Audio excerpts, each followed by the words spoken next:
Halo sahabat-sahabat semua, rekan-rekan pemburu dolar, pemburu rupiah.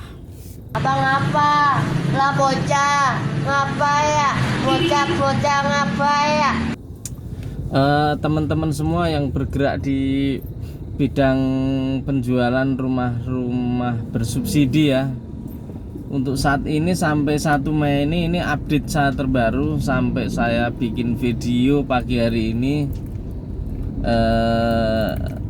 Saya akan menjelaskan bagaimana teknik keberhasilan untuk menarik konsumen ya, untuk mempengaruhi konsumen untuk mencoba produk subsidi yang bernama BP2BT ya. Jadi produk subsidi itu dari pemerintah itu ada 3 sekarang ini. Yang pertama yang nggak asing lagi adalah FLPP, terus SSB sama BP2BT. Nah, bagaimana teman-teman semua agar saat ini orang-orang yang sudah punya mindset atau customer yang sudah punya mindset produknya yang diminati itu adalah FLPP, bagaimana mengubah mindset mereka supaya mereka untuk membeli produk daripada BP2BT, teman-teman. Jadi ada trik and triknya. Sampai nyembur nih. Ada triknya teman-teman. Kalau teman-teman pengen tahu, tolong jangan dilompat-lompat ya. Ini sarana komunikasi saya, sekalian saya membuat video ini, mudah-mudahan ada manfaatnya buat semuanya, terutama kami proyek Taman Karang Bahagia dan Taman Bali Kahuripan ya. Silahkan nanti di link ini saya cantumkan ya, produk maupun ada produk, ada keterangan peraturan atau BP2BT ya. BP2BT apa nanti bisa di download di ini di bawah sini ya nanti ya. Yang pertama, bagi teman-teman semua untuk divisi marketing, bagaimana cara Anda menjual supaya orang yang terbiasa dengarnya FLPP sekarang mau membeli produk BP2BT. Sebenarnya simple dan pasti berhasil.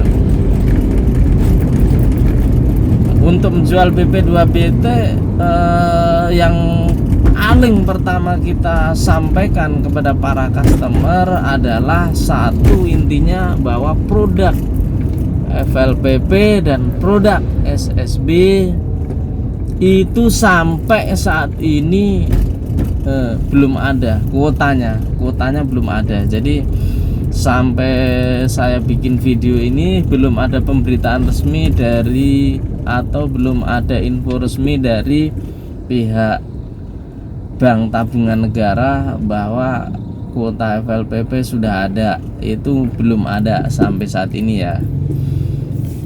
Jadi artinya pemberitahuan kepada customer, kita beritahu bahwa ini kunci pertama, satu, bahwa untuk saat ini produk FLPP dan SSB kuotanya belum ada. Itu. Nah, bulan ini adalah bulan Mei. Tentunya sebentar lagi Lebaran.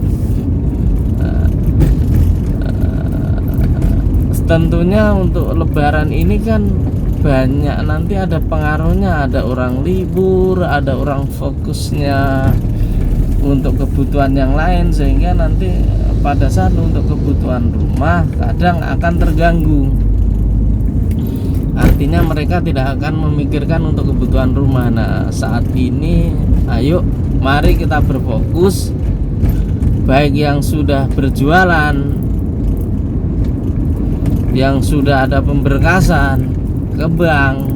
maupun yang akan berjualan, langsung kita tawarkan produk BP2PT. Satu, menyampaikan FLPP SSIP tidak ada. Yang kedua, ini yang paling penting, yang paling utama, teman-teman, jangan sekali-kali pembicaraan awal mengenai suku bunga. Karena suku bunga BP2PT adalah di tahun pertama 10%, di tahun kedua 11%, di tahun ketiga 12%. Kalau kita bicara suku bunga, udah nggak bakalan, teman-teman semua, anda semua nggak bakalan bisa jualan BP2PT karena orang udah kaget duluan. Mending saya beli rumah komersil kalau suku bunganya komersil. Pasti tanggapannya kan seperti itu. Nah, bagaimana menyiasatinya? Yaitu dengan cara menyampaikan bahwa plafon kredit untuk BP2PT ini jauh, selisihnya sekitar 40 juta, 30 sampai 40 juta dibandingkan FLPP. Jadi FLPP itu menggunakan skema DP 1% sama 5%. Untuk 1% plafon kreditnya FLPP itu 156 juta untuk wilayah Jabodetabek. Untuk DP 5% nya itu menjadi 150 juta ya. Nah, sementara untuk BP2PT plafon yang dikredit atau pembiayaannya itu, yang dibiayai itu 120 atau 116 ya. Nah, jadi teman-teman semua pasti selisihnya lumayan kan ya. Selisih DP-nya, selisih plafon kreditnya lumayan, tapi selisih angsurannya nggak seberapa. Nah, ini yang perlu ditekankan, bahwasanya selisihnya nggak beda jauh kok sama FLPP itu. Jadi teman-teman semua, untuk plafon kredit ini selisihnya 40 juta. Nah, 40 juta ini yang merupakan bantuan dari pemerintah yang nanti akan cair ke developer sekitar 2 minggu ya setelah verifikasi ya. Jadi langkahnya, perbedaannya untuk berkasnya juga simple. Untuk berkasnya ada tambahan bahasanya gaji adalah gaji gabungan antara suami atau istri, penghasilan atau gaji ya, total penghasilannya, THP ya, take home pay ya, total. Terus ada surat dari kelurahan bahwasanya suami atau istri kerja apa enggak gitu. Jadi kalau pemohonnya itu salah satu yang bekerja, berarti surat dari kelurahan juga salah satunya yang tidak bekerja. Itu ada surat dari kelurahan. Nah, nanti akan disampaikan ke pihak bank, lalu pihak bank mengajukan ke Satker. Nah, lebih gampang, lebih simpel lagi yang udah ada SP3 teman-temanku. Yang udah ada SP3 FLPP kemarin tinggal ada perubahan ke BP2PT. Itulah trik cara menjual BP2PT, produk BP2PT. Jadi yang perlu diomongkan jangan suku bunganya. Suku bunganya itu diomongkan atau disampaikan ke customer itu nanti poin yang keempat atau yang kelima. Yang pertama ya, yang sampaikan ada FLPP nggak ada kuota. Yang kedua, plafon kredit rendah daripada FLPP, lebih rendah. Jadi suku bunganya walaupun 10%, tapi cicilannya, angsurannya itu nggak beda jauh, paling hanya selisih 100-150 ribu selisihnya itu. Nah, bagaimana nanti menghadapi, kalau ada konsumen tanya, bagaimana menghadapi 3 tahun atau 4 tahun yang akan datang kalau udah 12%? Maka customer juga akan mampu, karena 4 tahun yang akan datang itu customer juga akan mempunyai kenaikan penghasilan atau UMR juga pasti naik. Jadi akan mengikuti sahabat-sahabat semua.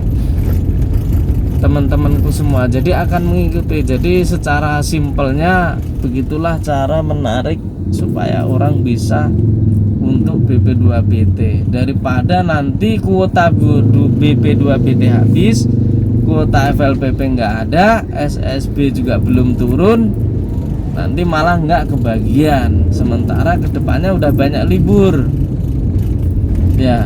Nah, kebetulan saat ini lagi ada musibah adanya musibah COVID-19, jadi takutnya nanti menunda-nunda akad kredit, menunda-nunda proses akad, akhirnya sampai takutnya karyawan dirumahkan atau karyawan di PHK. Nah, ini akan memberi efek juga, nggak bakalan akad kredit. Makanya kesempatan yang baik ini, selagi masih bekerja, selagi masih customer itu minat, ada gaji, ada pekerjaan, ya produk BP2BT apa salahnya untuk kita sampaikan ke konsumen. Inti pokok permasalahan hanya itu, yang perlu diingat hanya itu teman-teman. Jadi saya nggak kupas semuanya, yang penting hanya intinya itu dua inti itu udah bisa untuk mewakili bagaimana cara jitu Anda mengolah konsumen untuk membeli produk BP2BT. Sama-sama bantuan rumah bersubsidi, hanya beda produk, ada sedikit beda ketentuan, tapi intinya sama-sama bantuan dari pemerintah. Hanya BP2BT menggunakan Bank Dunia. Ya, semoga teman-teman semua semoga bisa meningkatkan penjualan, sukses terus. Dan beginilah cara saya memotivasi marketing dan teknik yang saya sampaikan kepada para marketing, karena saat ini juga tidak mungkin untuk meeting, briefing ataupun rapat-rapat, perkumpulan dilarang sesuai anjuran pemerintah. Nah, dengan cara saya terbitkan video ini, mudah-mudahan dapat dimengerti dan dapat dipelajari dengan sebaik-baiknya. Jangan lupa bahagia. Terima kasih.